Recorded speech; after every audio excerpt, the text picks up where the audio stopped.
Live from Augusta, we're watching News 1226 at 11.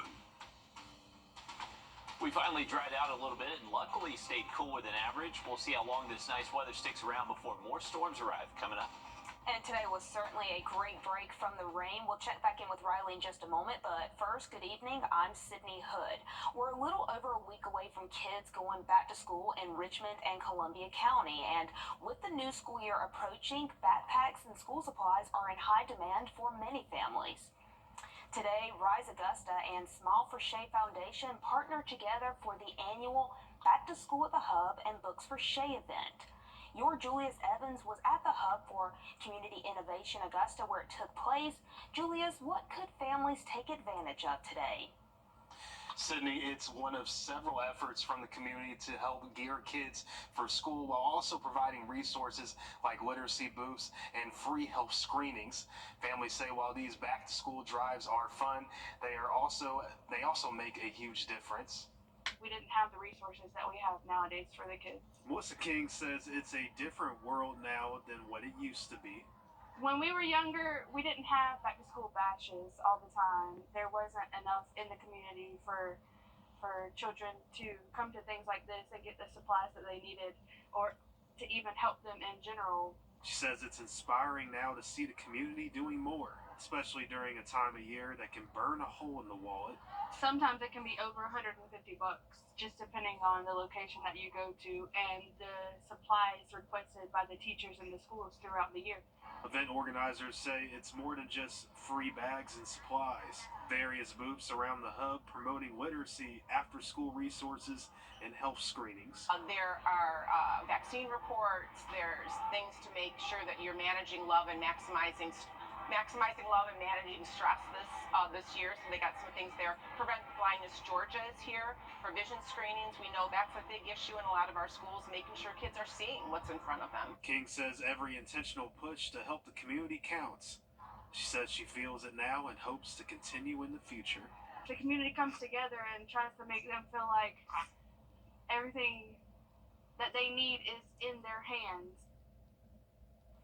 Organizers say more than 1,000 people from the community came out today. Moving forward, they're working on hosting more events like this in the future to support families throughout the school year. And I'm sure everything helps as we get ready for another school year. Thank you, Julius. This morning, the Mike Costello Law Firm partnered with the Augusta Boxing Club for its 6th annual Knock Out the Knee book bag drive. From 9 to noon, students were able to pick up nearly 500 book bags, all while allowing the community to support one another. We just want to give back and just have awareness that people know the parents, let them know that it's people, it's organizations out here, they help the kids, and we stand strong for the kids in our community. Whitfield said there was a 50th anniversary boxing match today as well. For those in Allendale, Old Country Cooking is hosting a back-to-school giveaway from 12 to 3 tomorrow. Kids must be present in order to get supplies. Next Friday in Columbia County, the Grovetown Police Department is holding their National Night Out Back-to-School Bash. That runs from 6 to 9 August 2nd. You can scan the flow code on your screen to see a full list of back-to-school events on our website, wrdw.com. Now, with summer winding down, I'm sure there are families that are going to want to soak in all the sunshine they can get. But, Riley, we've got some rain chances coming up this week, don't we? We do, Sydney, unfortunately. So take advantage of the one dry day we have left for us heading into tomorrow. It does look mostly dry again, but by Monday and Tuesday, we're bringing back a good chance for storms across the area. And the good news is over the next couple of days, our high temperatures do look to stay below average for us. Temperatures right now across the area, not feeling too bad. Most of us are in the mid and upper 70s, likely drop a few more degrees heading into late tonight and through tomorrow morning. Now, tomorrow we actually have a pretty big event happening in downtown Augusta. The USA Cycling Masters and Junior Road National Championships going to be happening around the Augusta Commons. So they are going to have a couple of roads closed near downtown Augusta, but the weather looks great for it. We should be starting off near 70 degrees, and then by around lunchtime, we're working our way into the 80s, and most spots should stay into the 80s tomorrow afternoon. Hey, here's a look at our current setup on our radar network, we are still dry and should hang on to dry weather through tomorrow. But as we head later into the week, we are expecting those high temps to be going up and storm chances will be coming back by Monday and Tuesday. We'll have a full look at that forecast in just about 10 minutes. One person has died after a crash near the University of South Carolina Aiken earlier this week. The South Carolina Highway Patrol says the driver of a 1993 Buick sedan died at the hospital this morning. The Aiken County Coroner's Office identified the driver as 89-year-old David Emery. The accident happened just before 11 Wednesday morning on Robert N. Bell Parkway near Trolley Line Road. Officials say the Buick tried to turn left onto Trolley Line Road when it was hit. There is a new candidate in the Burt County Sheriff's More traffic than normal in downtown Augusta. That's due to the USA Cycling Masters and Junior National Championship criterium. It starts at 4:30 in the morning and will not finish until 7:30 in the evening. The roads around the Augusta Common are being closed. You can see those roads on your screen. Spectators can park outside the course and use designated walkways to watch the championship. Well, the summer storms stayed away at the Jesse Norman School of the Arts this afternoon.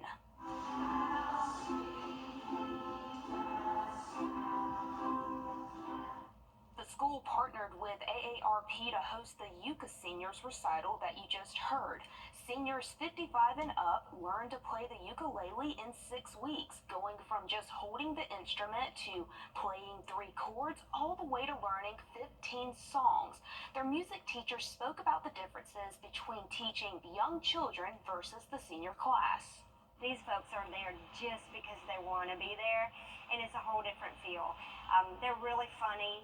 They help each other in a way that I don't get to see maybe with the young kids, and just are super supportive, but are also just as nervous and excited as the little kids.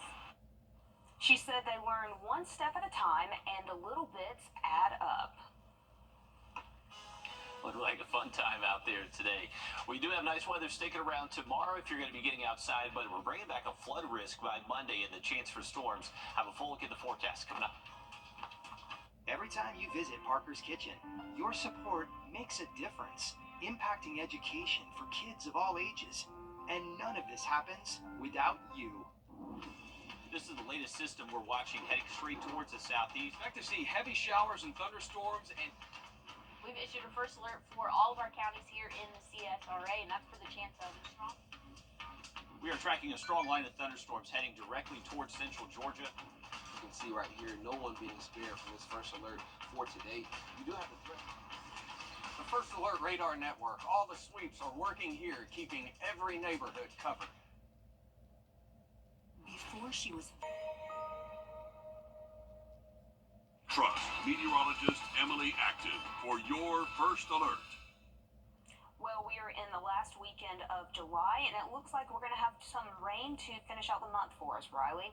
I think so, Cindy, especially as we head into Monday, Tuesday, Wednesday of the upcoming week. Those last 3 days of the month, it definitely looks pretty wet for us again. So take advantage of another dry day heading into tomorrow. And we actually do get to enjoy below average temperatures as we close out the month of July. You can see 89 degrees for us here today in Augusta, even 87 in Birmingham. Pretty impressive. Actually, up in Bismarck, North Dakota, they got up to 95, and we're actually cooler than Minneapolis, Minnesota out there this afternoon. So, hey, we'll definitely take this weather for the last Saturday of July for sure.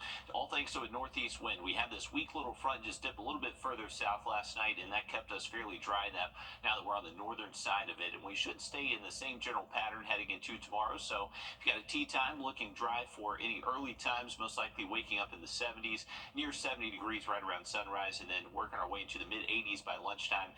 That wind direction will be turning out the southeast by the afternoon, and not expecting it to be too breezy, but may get close to 10 miles an hour at times. If you're heading out to the lake, looking good Sunday, but definitely have a way to receive storm alerts heading into Monday. We're expecting a much better chance to see that wet weather, and potentially some of those storms could be on the stronger side. This is going to be thanks to just a good area of favorable spin moving through the upper levels of our atmosphere. Now, tomorrow morning, we're going to wake up to a few clouds around. Temps may briefly hit the upper 60s in a few spots. spots. That would favor areas mainly north of I-20. Heading into tomorrow afternoon, I'm not expecting rain here in Augusta, but the further west you go, maybe between here and Atlanta, there may be a few stray showers around, but I would imagine most of us here in the CSRA do stay dry. And staying dry through our Sunday evening, but Monday, early in the morning, not expecting too much wet weather, but it's going to be later into the afternoon. We see a good chance for these showers and storms to be bubbling up, and those could linger even up until sunset, maybe even midnight. We kind of know how this goes. We felt a lot of that wet weather, just similar to that over the last several nights. As we head into Tuesday, we're going to see it again, most likely later into the afternoon, just these hit or miss downpours around, and there is going to be a flood risk with them. We're going to see some pretty heavy rain at times with these storms, and there's just going to be that opportunity for maybe a sweet spot that does pick up several inches of rainfall, so keep the gutters and those storm drains clear. You can see Monday, Tuesday, there's going to be just that low to maybe even slight flood risk across some of our western counties as we do start the work week, so just make sure you are keeping a heads up there. I want to give you another quick update on the tropics. You can see there has been a little increase to this little tropical wave that's traveling across the Atlantic Ocean, so going to continue towards that northern Caribbean, so something we're going to have a close eye on, but right now just a medium risk of developing over the next 7 days. Here's our 7-day forecast. We got below average highs through at least Tuesday, but cranking up the heat again by the middle of next week. The 2024 Olympic Games are underway in Paris, with Sarah Bacon and Cassidy Cook claiming Team USA's first medal, earning silver in the women's synchronized 3-meter springboard. Men's skateboarding is delayed until Monday due to weather conditions, and that's something many have been talking about after watching a very rainy outdoor opening ceremony. CBS's Jamie Yukas reports from Paris. Lady Gaga wowed as the opening ceremony got underway in Paris. The dazzling welcome also left many in a wet mess. It was amazing. They pulled it off with the rain, with the terrible weather. Paris became an open-air theater with performances along rooftops, the riverbanks, and monuments. 85 boats carrying thousands of waving athletes from 205 nations. They sailed by in a river procession lasting 4 hours. We saw the boats coming under the bridge. We saw colorful water. There were screens. There was music. People were dancing. It was really fun. Did you get to see all the dancers and things? Or we didn't get to see any of that. We didn't see any of that. That was all on the screen. Even though screens and camera lenses got covered in raindrops, the only way for many fans to see the show. What we could see was actually... Yeah, exactly. Right. did you think you'd be able to see more? I was hopeful that I would. A moment many did see, Team USA flag bearers LeBron James and Coco Gauff wearing ponchos over their Ralph Lauren ensembles as they fought the rain and choppy water. But Team USA kept their spirits high. As did their fans on dry land. You guys are all in. Yeah, absolutely. Have you been waiting for this for a long time? Some stunning moments from the ceremony. A white horseman galloping down the river with the Olympic flag, while the Olympic flame was lit. The Eiffel Tower shined like never before, and everyone stopped to listen to the incredible Celine Dion. Now, attention moves to the games themselves, with 2 weeks of competition. First Lady Jill Biden already out cheering for athletes today. As for Team USA, they are already collecting medals, including women's synchronized diving and cycling. You can watch the Olympics on News 26. And as we head into a break, here's a live look at Las Vegas and your winning lottery numbers.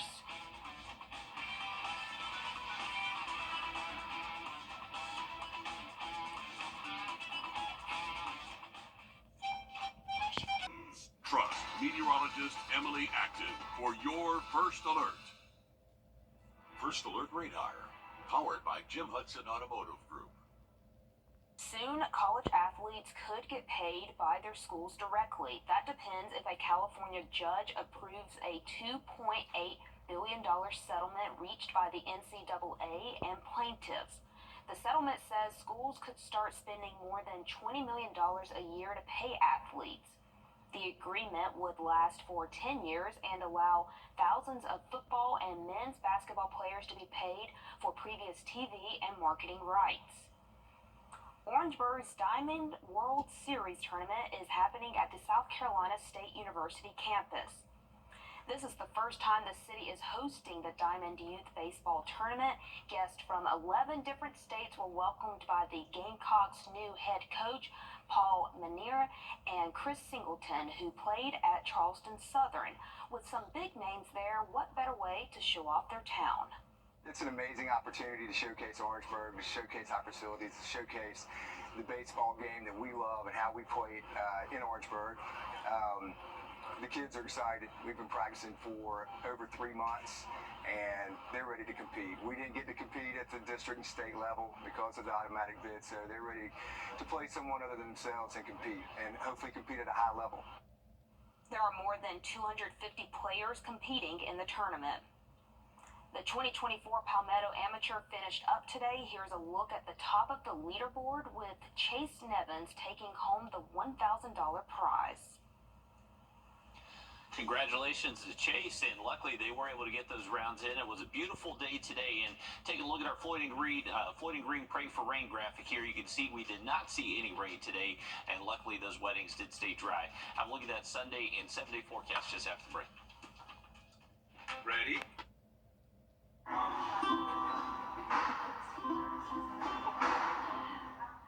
Well, that's your own Julius Evans. He picked up a ukulele this afternoon to join the Yucca Seniors Fun this afternoon. Julius, where have you been hiding this talent, or was this just kind of a spur of the moment for you? I think it's more or less just beginner's luck.